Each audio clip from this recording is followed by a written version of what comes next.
мынау Longreach компаниясының өнімдері, мен тапсырыс берген. Мына жерде пробиотики, пребиотики. Пробиотики кез келген адам ағзасына керек, иммунитетті жақсы көтеру үшін,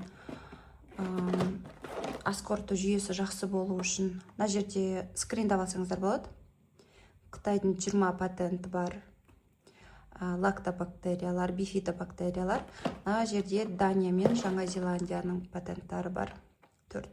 В общем, 20 патенті бар. Аптекадан алсаңыздар, осының где-то 4-5 қана патенті бар лактобактериялар болады. А мына жерде 20. Бірден 20. Және бір стикта 1,2 миллиард пробиотики бар. Пробиотики дегеніміз бұл біздің ішегімізде болатын пайдалы бактериялар.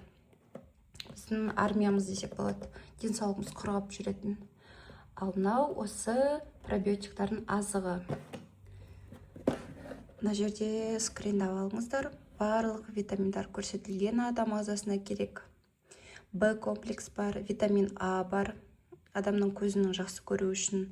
Белок бар, мышца жақсы өсу үшін. Витамин С, кальций, және кальцийдің жақсы сіңу үшін витамин Д бар, и цинк бар. Кәдімгі питание. Бір уақыт ішсеңіздер болады, кешкі ужин орнына қолдансаңыздар болады, егер арықтағыларыңыз келіп жатса. Мен өзім сол мақсатпен алдым. Қандай результат шығады сіздермен бөлісемін. Тапсырыс беру үшін маған WhatsApp-қа немесе директқа жазыңыздар.